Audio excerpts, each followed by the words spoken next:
आज का हेडिंग है rolling motion at incline plane.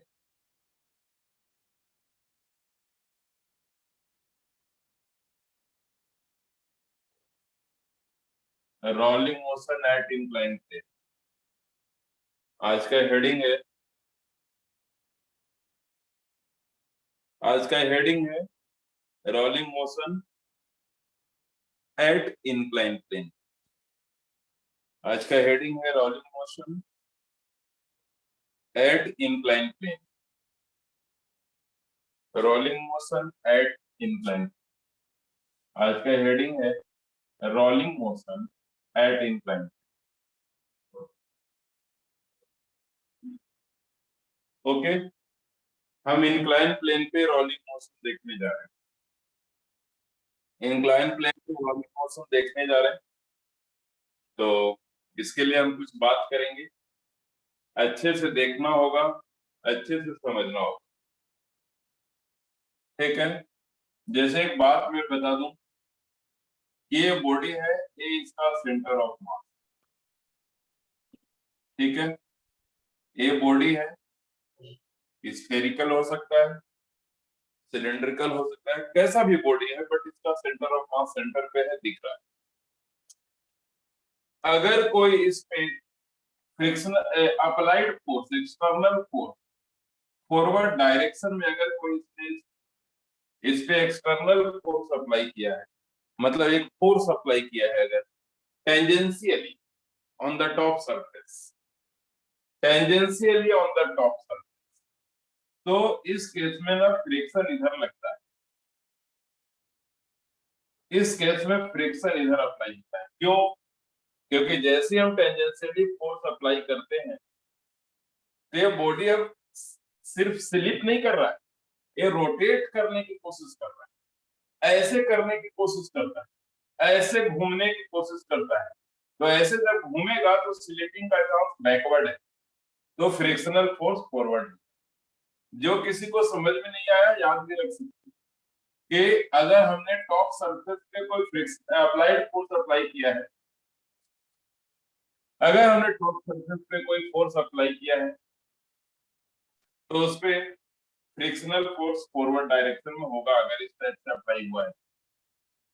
अगर कोई फोर्स सेंटर ऑफ मास से इधर लग रहा है ऐसा, या ऐसे लग रहा है, या ये जो सेंटर ऑफ मास वाला लाइन जो दिख रहा है ना, ठीक है, ये जो लाइन दिख रहा है ना सेंटर ऑफ मास का, तो अगर कोई फोर्स इधर लग रहा है,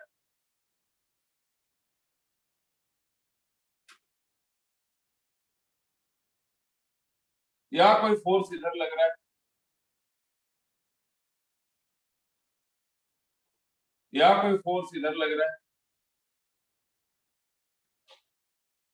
तो फ्रिक्शनल फोर्स फॉरवर्ड होता है, या ये याद रखिए। और अगर किसी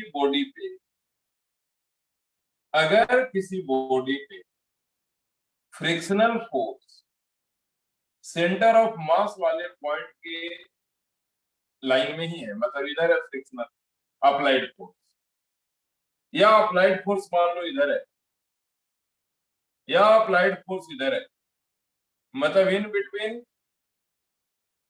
ए टू बी है, तो फ्रिक्शनल फोर्स हमेशा बैकवर्ड लगता है, याद रखें।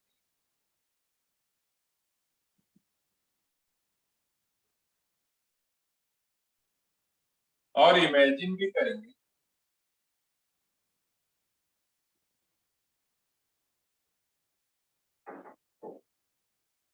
ओके, हमने जो दो फिगर बनाए, ये दोनों फिगर को अच्छे से याद रखो। ये जो फिगर है, यही है ये वाला।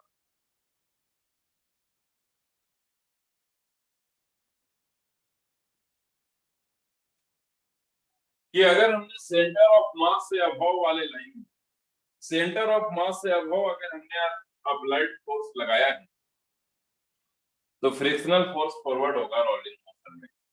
और अगर अप्लाइड फोर्स सेंटर ऑफ मास के लाइन में है, या उसके नीचे वाले लाइन में हॉरिजॉन्टली लग रहा है, तो फ्रिक्शनल फोर्स बैकवर्ड होगा। ये दोनों कंडीशन याद रखेंगे, ठीक है। तो ये नोट कर लिए होंगे, नोट कर लिया है ना?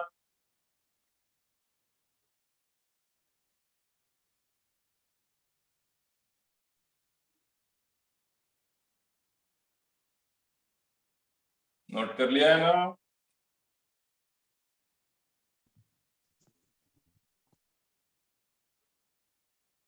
यस। ओके, अब हम आगे बढ़ रहे हैं।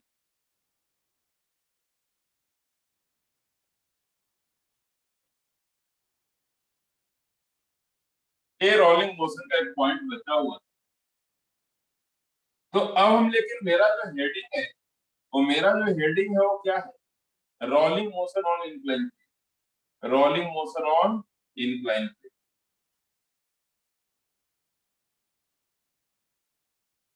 ठीक है, ये इंक्लाइन प्लेन है,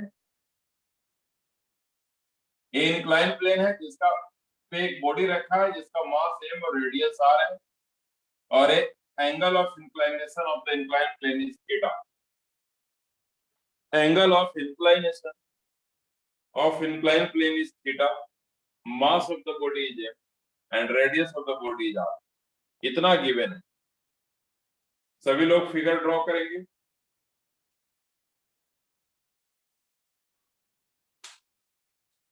rolling motion at incline plane अभी स्टार्ट हुआ, पहले तो मैंने फ्रिक्शन का डायरेक्शन बताने लग गया, अभी स्टार्ट हो रहा है रोलिंग मोशन एट इंक्लाइन। अच्छे से देखना, स्लोली देखना, स्लोली हम टीच करेंगे, कोई प्रॉब्लम है तो बताना है। अब ये जो बॉडी है, इसका सेंटर ऑफ मास इसके सेंटर पे होगा, और सेंटर ऑफ मास अगर सेंटर पे होगा तो mg भी होगा इसके डाउनवर्ड। mg तो हमेशा वर्टिकली डाउनवर्ड होता है, mg हमेशा वर्टिकली डाउनवर्ड। ठीक है, अब इस mg का, ये mg जो है, थोड़ा सा, चलो, ये जो mg है वो इधर है, वर्टिकली डाउनवर्ड। ओके, ये जो बॉडी है वो इस पॉइंट पे कांटेक्ट में है, तो ये कांटेक्ट फोर्स भी लग रहा होगा इधर, नॉर्मल कांटेक्ट फोर्स। ये कांटेक्ट फोर्स भी अप्लाई हो रहा होगा इस बॉडी पे, नॉर्मल कांटेक्ट फोर्स अप्लाई हो रहा होगा इस बॉडी पे, that is M, capital A. Okay, ये जो mg है, इसके हम दो कंपोनेंट ब्रेक करेंगे, एक तो परपेंडिकुलर टू द इंक्लाइन, मतलब नॉर्मल के अपोजिट, और दूसरा अलोंग इंक्लाइन, मतलब इस डायरेक्शन। तो ये mg है, तो इसका एक कंपोनेंट इधर mg sin थीटा होता था, हमेशा याद रखेंगे, पढ़े होंगे, हमने बताया था, और दूसरा कंपोनेंट इधर है mg cos थीटा, है ना? दूसरा कंपोनेंट क्या है? mg cos theta, mg cos theta. हमने हमेशा बताया है, ये बॉडी यहाँ पे रखा है थीटा एंगल पे, ये mg है, तो इधर होगा mg sin थीटा, इधर होगा mg cos थीटा। ऐसा हमने हमेशा बताया है कि इधर mg cos थीटा, इधर mg sin, हमने लॉज ऑफ मोशन में बताया। तो इसके दो कंपोनेंट ब्रेक हो mg का, मतलब mg में आप कोई भी काम नहीं लेंगे, हम काम लेंगे उन कंपोनेंट का, हम mg का कोई यूज नहीं करेंगे, हम उनके कंपोनेंट का यूज करेंगे। अब ये जो ब्लॉक, ये जो बॉडी दिख रहा है, ये जो बॉडी दिख रहा है इंक्लाइन प्लेन पे, उसको नीचे लाने का काम कौन कर रहा है? एन की mg cos थीटा की mg sin थीटा। अनामिका, ये बॉडी को अलोंग इंक्लाइन डाउनवर्ड कौन ला रहा है? Rahul, mg sin theta. mg sin theta, मतलब ये जो ब्लॉक, ये जो बॉडी दिख रहा है, ये जो बॉडी दिख रहा है, इसको अलोंग इंक्लाइन डाउनवर्ड लाने का काम कौन कर रहा है? mg sin theta. mg cos theta और नॉर्मल दोनों एक दूसरे के ऑपोजिट है और वो बैलेंस भी है, लेकिन mg sin थीटा इनको नीचे ला रहा है। मतलब यहाँ पर अप्लाइड फोर्स का काम कौन कर रहा है? बोलो, अप्लाइड फोर्स का काम कौन कर रहा है? बोलो, अप्लाइड sin थीटा कर रहा है सबसे बड़ा कौन कर रहा है? अप्लाइड फोर्स का काम मतलब एक्सटर्नल फोर्स का काम mg sin थीटा कर रहा है ना। तो mg sin theta applied force है, मतलब एक्सटर्नल फोर्स जैसा बिहेव कर रहा है। तो सभी लोग ये सोच समझ के बताएंगे कि जब एक्सटर्नल फोर्स इस लाइन में होता है तो फ्रिक्शनल फोर्स किधर होता है? अभी अभी हमने बताया था, बैकवर्ड हाँ बैकवर्ड अभी हमने बताया था कि अगर सेंटर ऑफ मास वाले लाइन में अप्लाइड फोर्स है तो फ्रिक्शनल फोर्स बैकवर्ड होगा। अगर इसके ऊपर वाले लाइन में है, इसके सब लाइन में है अगर, तो फॉरवर्ड होगा, और यहां से लेके अगर ये सब लाइन में होगा तो बैकवर्ड होगा। ये सेंटर ऑफ मास से पास करने वाला लाइन में ही है mg, मतलब फ्रिक्शनल फोर्स यहाँ पे बैकवर्ड आ गया। सारे फोर्स हमने रिप्रेजेंट कर दिए हैं, और किसी को कोई फोर्स दिख रहा है तो बता सकते हैं। फिगर कंप्लीट हो गया, फिगर नोट करो। फिगर कंप्लीट हो गया, फिगर नोट करेंगे।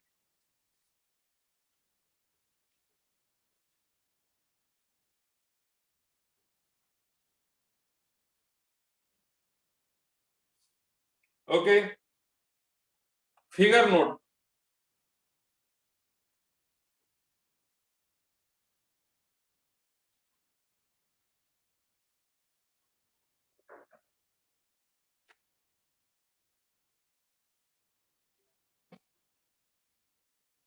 फिगर नोट हो गया तो अब लिखेंगे in dynamic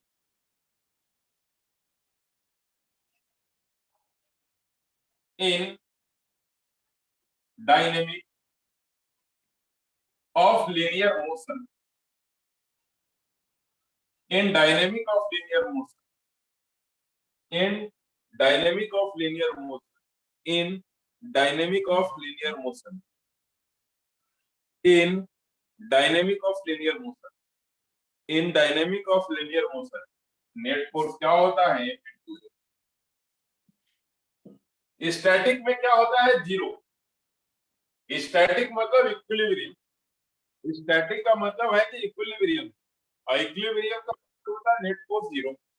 static means equilibrium. यहाँ पे बॉडी में नेट फोर्स जीरो लेंगे, नेट फोर्स एम ए लेंगे, या ऐसे भी लिख सकते हो from F equal to M A, from F equal to M A भी लिख ले सकते हैं। तो क्या होगा? एन तो एम जी कॉस थीटा के साथ बैलेंस में है, एम इंटू नेट फोर्स है कौन? M ji sine theta minus frictional force equal to M a, equation number 1। Okay,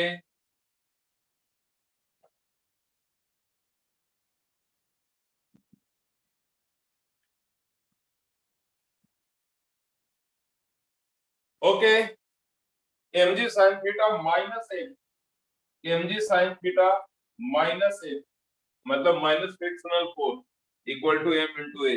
this is equation number 1, this is equation number 1, this is equation number 1, this is equation number 1 कि mg, क्योंकि body downward आ रहा है ना, downward आ रहा है तो downward force minus upward, body आ रहा है डाउनवर्ड अलोंग इंक्लाइन, बॉडी चूंकि डाउनवर्ड आ रहा है along incline, then along incline downward force minus along incline upward okay, कोई डाउट तो नहीं है किसी को?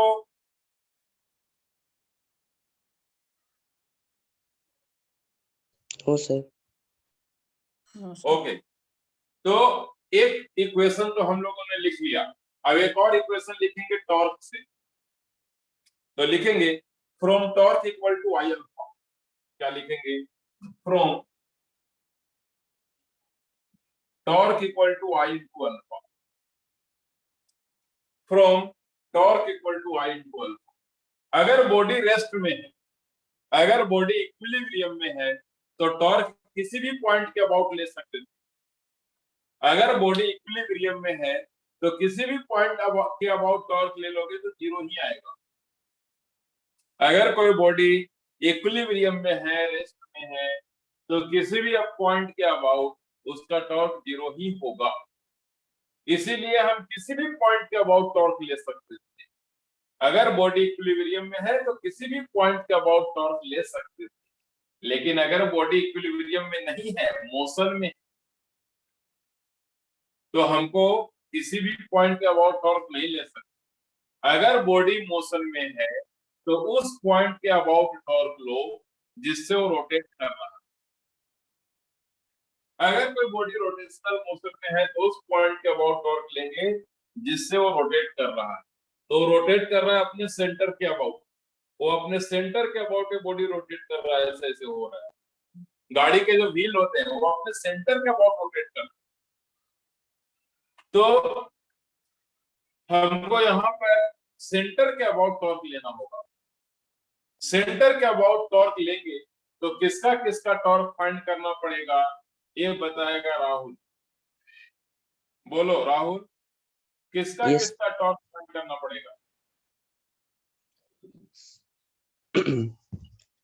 सर mg sin थीटा का। ओके, एलिजाबेथ क्लास में प्रेजेंट है ना? Elizabeth, Satya Prakash, स्मरणिका, स्मरणिका, Yes, sir. हाँ बताओ कि किसका किसका टॉर्क लेंगे about centre of body?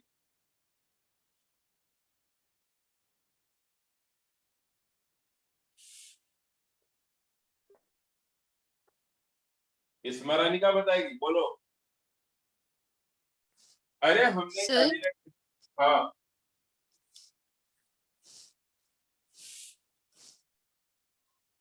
About centre of body किसका टॉर्क लें और किसका लेने की जरूरत नहीं?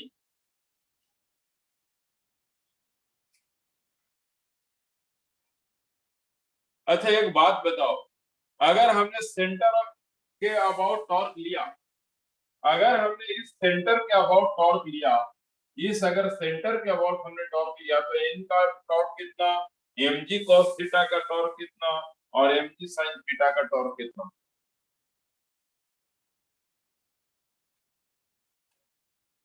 हमने कभी ना कभी टॉर्क में बताया है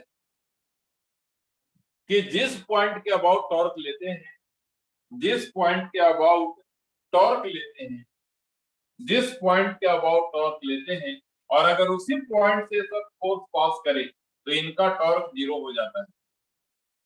अगर हम ओ पॉइंट के अबाउट टॉर्क ले रहे हैं, सेंटर के अबाउट टॉर्क ले रहे हैं, और सेंटर पे ये सारे फोर्स पास कर रहे हैं, mg हो चाहे mg cos थीटा, चाहे mg sin थीटा, चाहे नॉर्मल फोर्स, सारे सेंटर से पास कर रहे हैं, और हम सेंटर के अबाउट ही टॉर्क ले रहे हैं, इसका मतलब इन सभी का टॉर्क जीरो हो जाएगा। सिर्फ एक फ्रिक्शनल फोर्स है, उसी का टॉर्क बचेगा, सिंगल। तो इस पॉइंट के अबाउट टॉर्क का फॉर्मूला होता है आर एक्स साइन थीटा। इनका आर है ही नहीं, क्योंकि आर होता है जिस पॉइंट से टॉर्क लेते हैं और जिस पॉइंट पे फोर्स अप्लाई होता है उसका। यहां से टॉर्क ले रहे हैं, यहाँ पे फोर्स अप्लाई हो रहा है फ्रिक्शनल, तो यहां से टॉर्क ले रहे हैं, यहाँ पे फोर्स अप्लाई हो रहा है, this is r, this is r, r means radius equal ही है आर यहाँ। तो टॉर्क क्या लेंगे, आर, एफ क्या लेंगे, फ्रिक्शनल फोर्स, आर ए हो गया, एफ फ्रिक्शनल फोर्स साइन 90, क्योंकि angle between R and F is 90, क्योंकि आर रेडियस के अलोंग है और एफ टेंजेंट के अलोंग है, then is equal to I alpha, then RF equal to I alpha, then F equal to I alpha by R। Simple सी बात है, कई बार बता दी। इक्वेशन नंबर 2, सभी लोग नोट करेंगे इक्वेशन नंबर 2। सिर्फ फ्रिक्शनल फोर्स का टॉर्क हुआ। क्यों? क्योंकि बाकी उसी पॉइंट से पास कर रहे हैं जिससे हम टॉर्क ले रहे हैं। इक्वेशन नंबर 2 मिल गया। हाँ, हम फ्रिक्शनल फोर्स का जानते हैं, फॉर्मूला क्या होता है, म्यू इंटू ए। ओके, अब यहां पर एन इक्वल टू क्या है, एम जी कॉस थीटा, ये भी दिख रहा है equation number 3। N equal to M G cos theta, दोनों एक दूसरे का ऑपोजिट है और बैलेंस है। इसका मतलब N is equal to M G cos theta.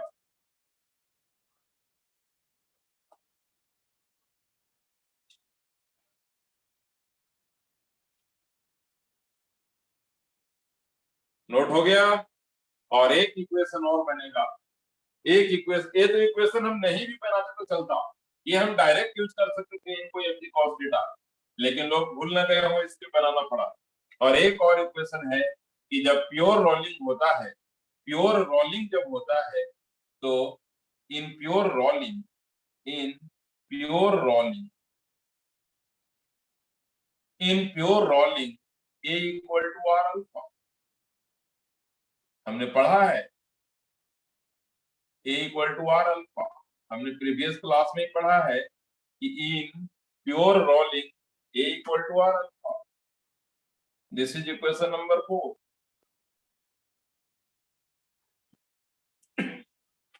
तो अगर कोई भी बॉडी रोलिंग मोशन करता है ऑन इंक्लाइन प्लेन तो ये चारों इक्वेशन बनेंगे ऑलवेज, चाहे वो सिलेंडर हो, चाहे वो स्फीयर हो, चाहे वो रिंग हो, चाहे वो डिस्क हो। अगर वो रोलिंग मोशन करते हैं, अब स्क्वायर प्लेट, रेक्टेंगुलर प्लेट को करेंगे नहीं जनरली। जनरली कौन करेगा, ring, disc, solid sphere, hollow sphere. तो इन सभी का अगर प्योर रोलिंग होता है, रिंग का, डिस्क का, solid sphere, hollow sphere, cylinder, तो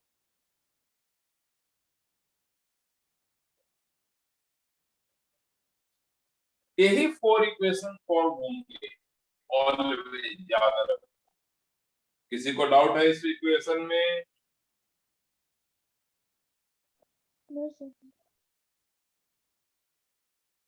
सभी लोगों ने नोट कर लिया?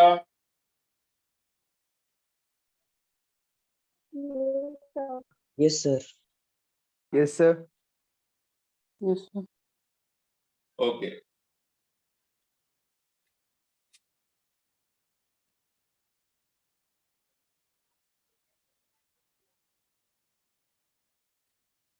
ठीक है, मैं फिगर भी मिटा रहा हूं।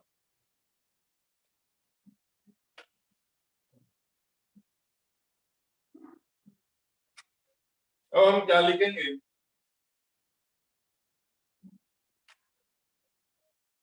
M G sine theta minus f equal to m u. Okay, second equation क्या है हमारे पास, f equal to I alpha by r, जो कि हम एफ को लिख सकते हैं म्यू एन, और म्यू एन मतलब म्यू इंटू एन, क्या अभी ऐसी रहने दो, f equal to I alpha by r, equation number 1, equation number 2, और a equal to are alpha, equation number 3, और एफ को, sorry, A equal to are alpha equation number 4 है। 3 को बाद में यूज करेंगे, अभी यूज करने की जरूरत नहीं। तो लिखेंगे from equation 1, 2 and 3, from equation 1, 2 and 4, from equation 1, 2 and 4, from equation 1, 2 and 4, from equation 1, 2 and 4, क्या लिख सकते हैं, एम जी साइन थीटा माइनस एफ को क्या लिख सकते हैं, I alpha by r, equal to m into a को क्या लिख सकते हैं, आर अल्फा, ए को लिख सकते हैं आर अल्फा फ्रॉम इक्वेशन 4। तो M ji sine theta equal to I alpha by R plus M R alpha. ठीक है, अब अगर हमने M ji sine theta equal to कुछ कॉमन ले लिया, मान लो एम आर अल्फा कॉमन ले लिया, एम आर अल्फा कॉमन ले लिया, यहां से अल्फा कॉमन लिया, लेकिन एम आर भी कॉमन लिया है, इसलिए आई बाई आर तो है ही पहले से, एम आर से मल्टीप्लाई करना होगा, और यहां से क्या होगा 1, और एम से M cancel, G sine theta R alpha is I by are square M are square plus 1। Note करो, और किसी को प्रॉब्लम है तो बताओ, अच्छे से नोट करो। प्रॉब्लम हो सकता है एम आर जो हमने कॉमन लिया, लेकिन वो सिंपल है, 11-12 के स्टूडेंट को दिक्कत होना नहीं चाहिए। जो हमने कॉमन लिया वापस इसको इसमें मल्टीप्लाई कर दे तो ये वाला टर्म आना चाहिए, देखो आ रहा है। एम आर अल्फा को हमने कॉमन ले लिया, एम आर अल्फा कॉमन लिया, अगर वापस हम उसको मल्टीप्लाई कर देते ब्रैकेट वाले में तो ऊपर वाला टर्म आना चाहिए था, जो आ रहा है, इट मींस की नो प्रॉब्लम। तो यहां से ए कितना आ गया, ये acceleration G sine theta by I plus I by M R square plus 1। This is acceleration of revolving body on the inclined plane।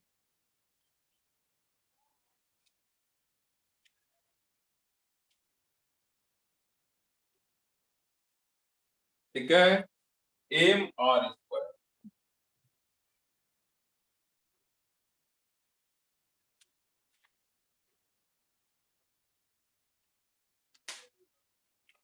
तो अगर कोई पूछेगा रिवॉल्विंग बॉडी का एक्सीलरेशन तो हम बता सकते हैं। अगर रिवॉल्विंग बॉडी डिस्क होगा तो आई किसका लेंगे, डिस्क का, किसके अबाउट, सेंटर ऑफ मास वाले के अबाउट, मतलब एम आर स्क्वायर बाई 2।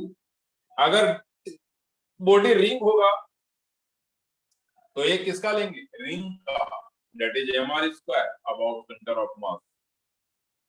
अगर सिलेंडर होगा तो सिलेंडर का लेंगे, सॉलिड स्फीयर होगा तो सॉलिड स्फीयर का लेंगे, हॉलो स्फीयर होगा तो हॉलो स्फीयर का लेंगे। तो आई जो बॉडी दिया रहेगा उसका लेंगे। समझ में आया क्या नंदन? Yes, sir. ओके, कॉपी भुलाया मत करो यार, दिक्कत होता है, हम लोग भी बिजी रहते हैं ना, एक एक क्वेश्चन का आंसर लेके भेजना पॉसिबल नहीं, लेकिन वो क्वेश्चन हम वापस करा देंगे कल।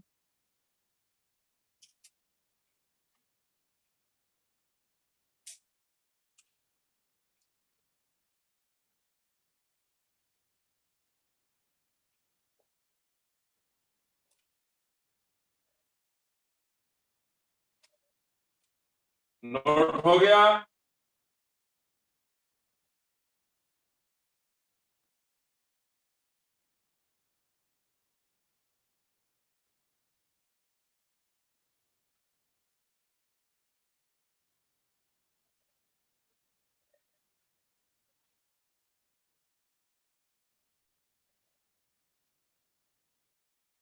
लास्ट वाला फॉर्मूला याद रखना, बहुत इंपॉर्टेंट है, और वो जो इक्वेशन बनाए थे वो इक्वेशन भी याद रखना।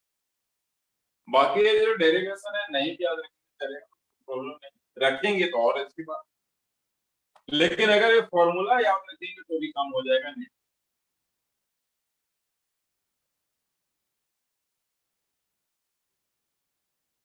पूरा प्रोसीजर जो आज हमने किया 2 बार कर लेंगे तो खुद ही सब याद।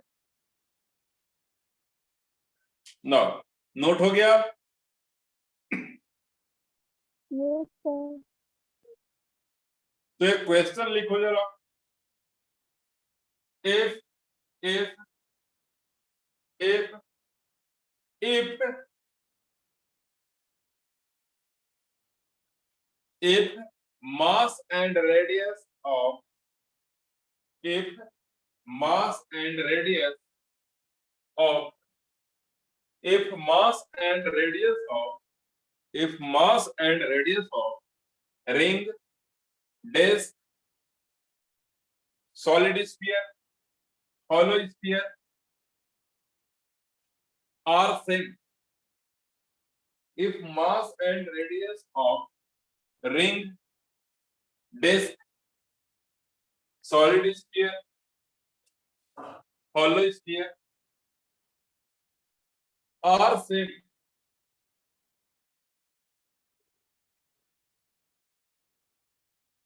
Are same.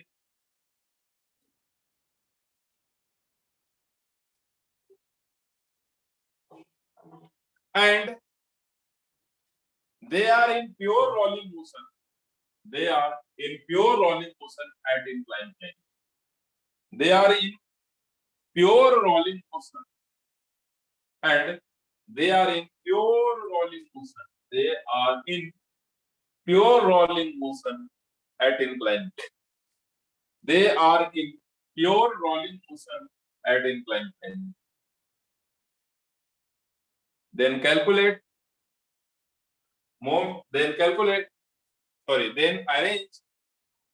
Then arrange their acceleration in increasing order. Then arrange their acceleration in increasing order. Then arrange their acceleration in increasing order. Okay.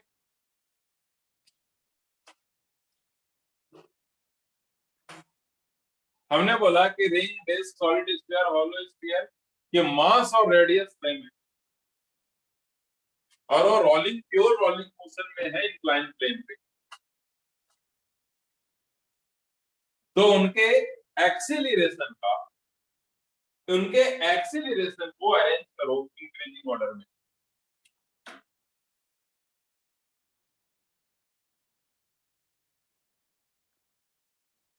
कैसे करेंगे? तो अगर हमने ए रिंग का लिया तो रिंग का ये क्या होगा? जी साइन थीटा। प्लेन तो सभी के लिए सेम है तो थीटा भी सभी के लिए सेम होगा। अब रिंग का आई क्या होगा? M are square. तो अपॉन भी एम आर स्क्वायर है तो एम आर स्क्वायर। आई को हमने एम आर स्क्वायर पुट कर दिया रिंग के लिए तो ये क्या हो गया? जी साइन थीटा बाई 2। अगर यहाँ पे डिस्क रहेगा तो जी साइन थीटा तो ठीक है लेकिन आई को पुट करेंगे M are square by 2। M are square by 2 put कर देंगे आई को, नीचे में एम आर स्क्वायर तो है नहीं तो ये हो जाएगा एम आर स्क्वायर कैंसिल तो ये हो जाएगा 3/2 या 1 है 1 तो यहां से हो जाएगा 3/2 मतलब 2/3 जी साइन थीटा।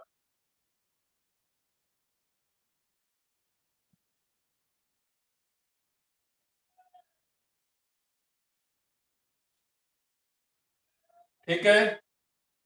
अगर ये सॉलिड स्फीयर है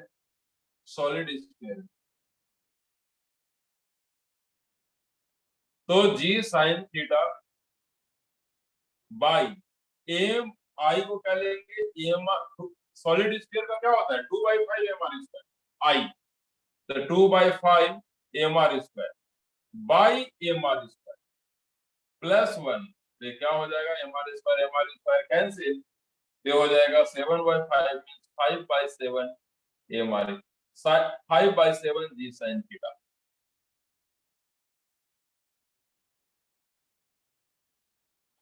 five by seven G sine theta. तो यहां तक हमने कैलकुलेट कर दिया। हॉलो स्फीयर का भी कैलकुलेट कर लेना और इसी को अरेंज करो। इतना ही को अरेंज कर तो क्या दिखा? तो सबसे ज्यादा सॉलिड स्फीयर का दिखा है, then disc, then ring. Okay. अगर हम बात सर नीचे वाला पार्शियल वाला 2mr स्क्वायर क्या? से नीचे वाला दिख नहीं रहा है सर 2mr स्क्वायर के बाद। अरे नहीं दिख रहा है तो तुम खुद नहीं कर सकते। रिंग का हमने कर दिया, डिस्क का हमने कर दिया, खुद भी कर सकते हो, सॉलिड स्फीयर है, सॉलिड स्फीयर का आई को 2/5 mr स्क्वायर लिख सकते हैं ना, 2/5, आई के जगह पे हमने 2/5 पुट कर दिया, आई के जगह पे हमने 2/5 mr स्क्वायर पुट कर दिया। हाँ सर, हो समझ में गया, आया? हो गया सर। तो सबसे ज्यादा सॉलिड स्फीयर का दिख रहा है moment of inertia, sorry acceleration, उसके बाद डिस्क का दिख रहा है, और उसके बाद रिंग का दिख रहा है।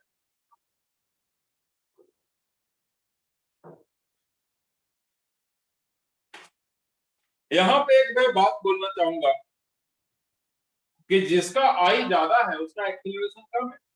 देखो सबसे आई ज्यादा किसका है?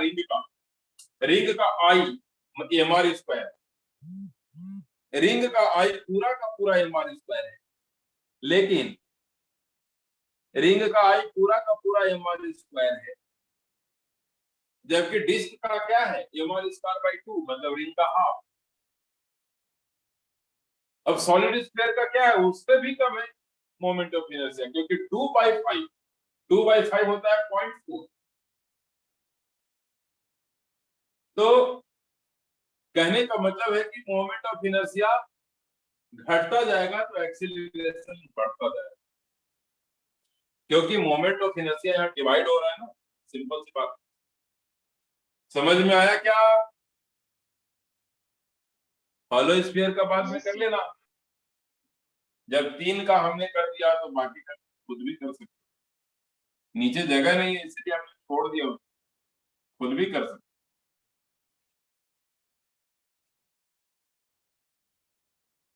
चलो अब आगे चलते हैं, अब आगे चलते हैं। अब हम लोग पढ़ेंगे, क्या पढ़ रहे हैं अभी हम लोग कि एक्सीलरेशन, एक्सीलरेशन कितना आ गया? एक्सीलरेशन अभी भी हमने क्या देखा, कितना आया? तो g sin theta by I plus I by mr square plus 1, ये आया एक्सीलरेशन। दिस इज ए,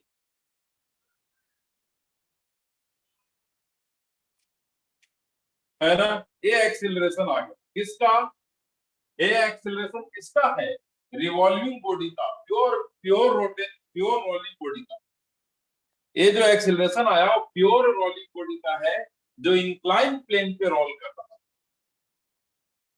अब इंक्लाइन प्लेन पे अगर कोई बॉडी रोल कर रहा है तो कोएफिशिएंट ऑफ फ्रिक्शन कितना जरूरी है वो अब हम कैलकुलेट करने जा रहे हैं। ओके, तो अब आगे हम बात करेंगे, ठीक है? इसको मिटा रहा हूं, एक्सीलरेशन तो हमने कैलकुलेट कर लिया। अब यहां पर हम बात कर रहे हैं फ्रॉम इक्वेशन 2, या ऐसे भी लिख सकते हो फ्रॉम इक्वेशन 2 एंड 4। एफ को क्या लिख सकते हैं? आई बाई आर, ओके। और अल्फा को क्या लिख सकते हैं? अल्फा को क्या लिख सकते हैं? A by r. अल्फा, इस अल्फा को क्या लिख सकते हैं? A by r, that is r. और एफ क्या है? एफ है म्यू इंटू एन, और I a by are square. तो यहां से एन क्या है? तो एन है एम जी कॉस थीटा। अभी अभी कोई इक्वेशन में था, इक्वेशन 3 में था कि एम जी कॉस थीटा था एन, तो एन को हमने M G cos theta put कर दिया।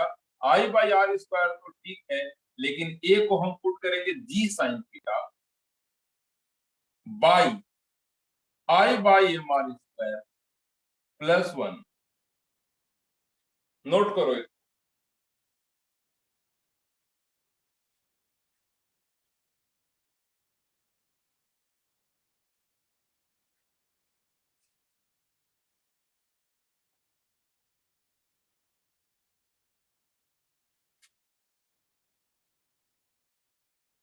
चलो मैं ऐसे कर देता हूं थोड़ी देर के लिए, नोट करो। एन को हमने MG sine cos theta put कर दिया, और ए जो अभी अभी कैलकुलेट करके लाए हैं ए जी साइन थीटा बाय समथिंग, वो हमने पुट कर दिया। समझ में आया सबको? Yes sir. नोट हो गया?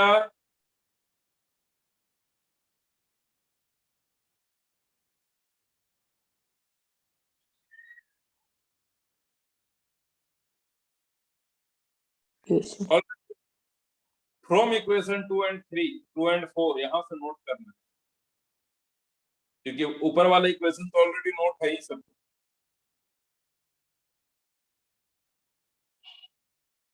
हो गया नोट?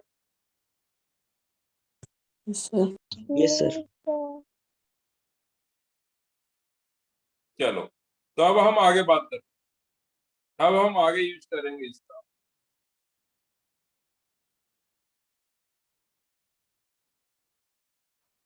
ओके, अब हम आगे बात करेंगे। क्या हम बात कर रहे हैं? जी साइन थीटा और जी, देखो जी से जी तो कैंसिल कर सकते हो तुम, दोनों साइड जी है, कैंसिल कर दो।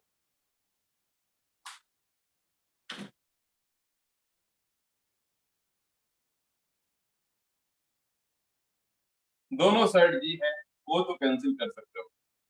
अब बचा क्या? Mu m cos theta. इधर क्या बचा? I by are square. ऊपर में क्या है? Sine theta. नीचे में क्या है? I by M R square plus 1।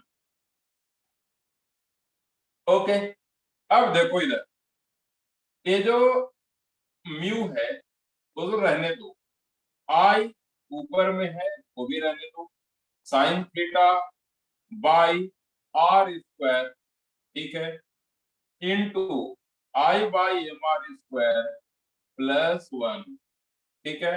अब हम क्या कर रहे हैं, यहाँ पे मल्टीप्लाई कर देंगे इसको, जो इधर से हमने म्यू कॉस थीटा लाए हैं उसको, कॉस थीटा को और म्यू, सॉरी एम,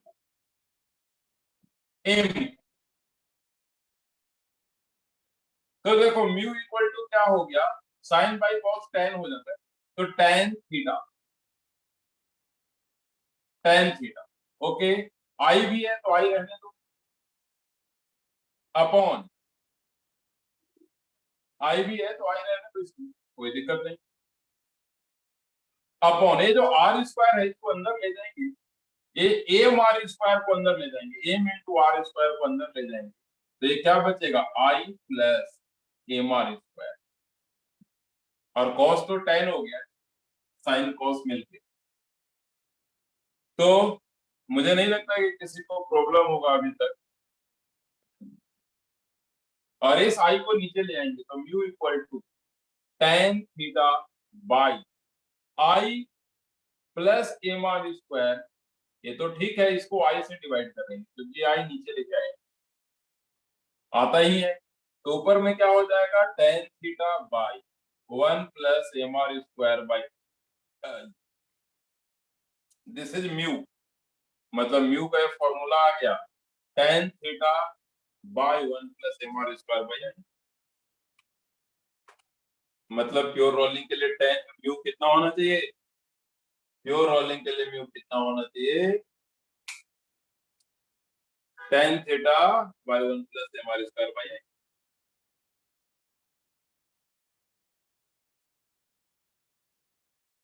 और मैं बता दूं कि म्यू ग्रेटर देन दिस होना चाहिए।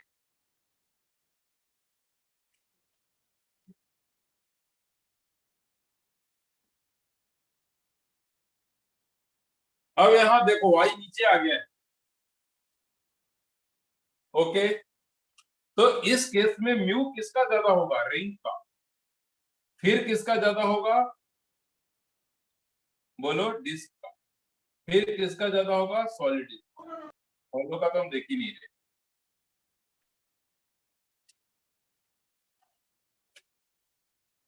और ये जो हमने लिख दिया ना, अरेंज कर दिया ना ऑर्डर, वो तुम घर में चेक कर लेना, आई अलग अलग वैल्यू पुट करके देख लेना। जैसे solid sphere, ring, base, hollow sphere, cylinder, जितना भी बॉडी लेना है, सबका मास और रेडियस सेम रखते हुए मोमेंट ऑफ इनर्शिया पुट करेंगे तो अपने आप आंसर आएगा, पता चल जाएगा कि किसका म्यू ज्यादा है।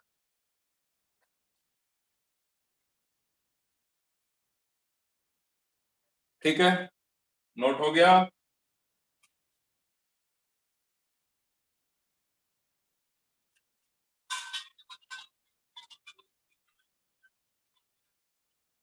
ओके, एक और टॉपिक छूट गया है रोटेशनल मोशन का, वो भी मैं अभी क्लियर कर दूंगा।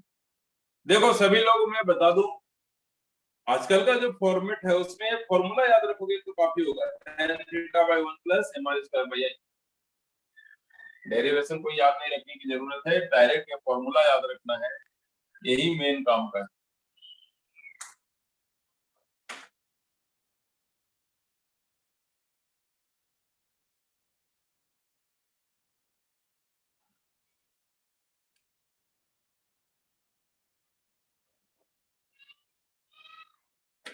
ओके, अब एंगुलर इंपल्स की बात कर रहे हैं।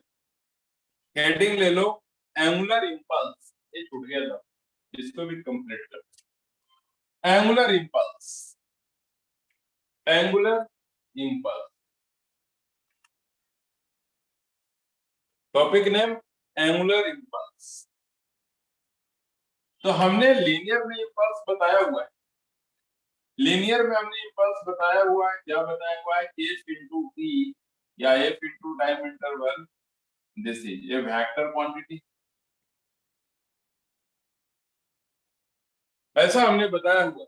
हम इसी से कंपेयर कर देंगे कि एंगुलर इंपल्स क्या होता है। एफ की जगह बस टॉर्क ले लेंगे, this is angular impulse.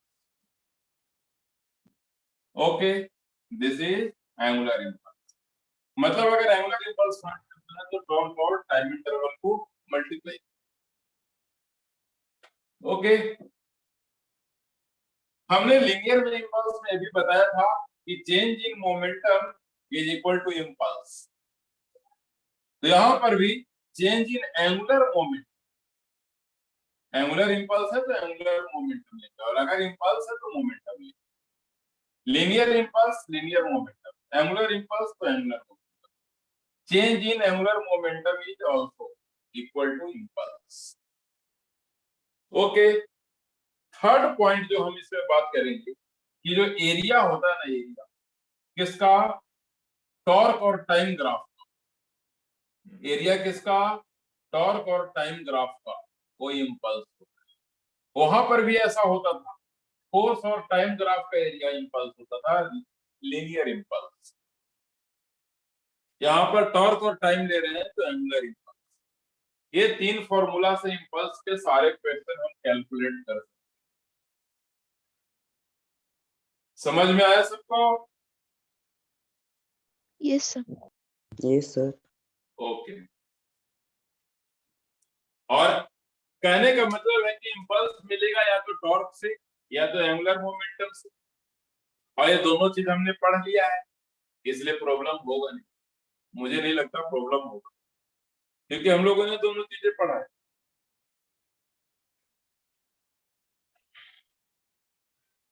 Note करो जल्दी।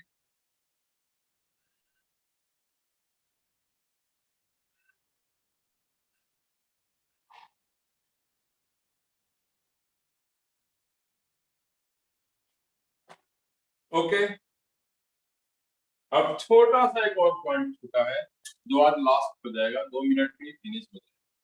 मिटा दो इसको। Yes, sir. Yes sir.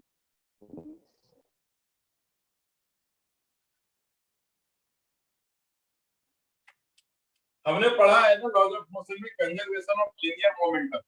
अब यहाँ पढ़ेंगे conservation of angular momentum. Conservation, conservation of angular moment,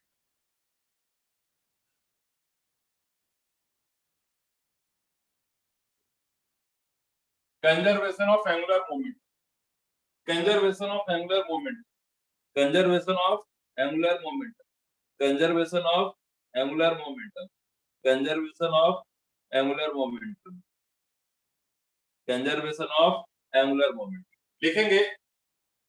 when external torque on the system, when external torque, when external torque on the system is zero, when external torque on the system, when external torque, पहले तो heading low conservation of angular momentum लिखेंगे।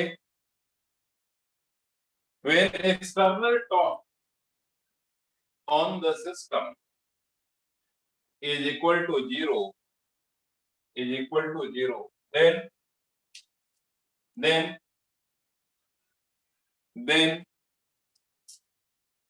angular momentum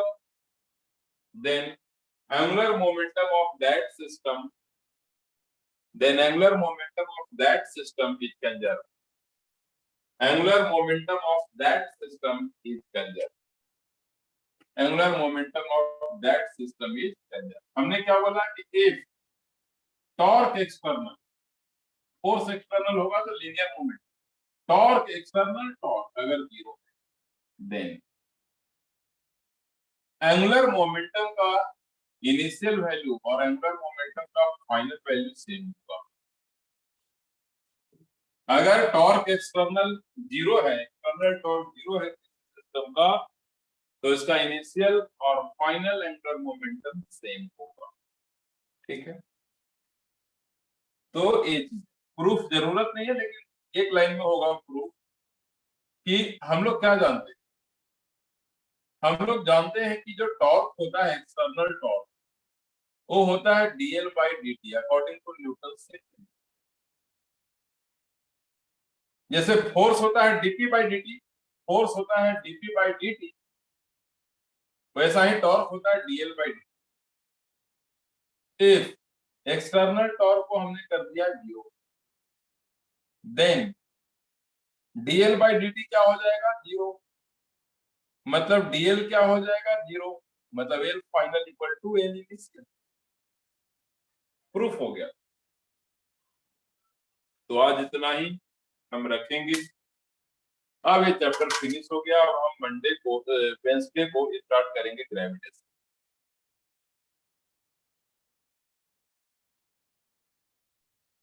बेटा ठीक है ना, note कर लिया ना? Yes sir.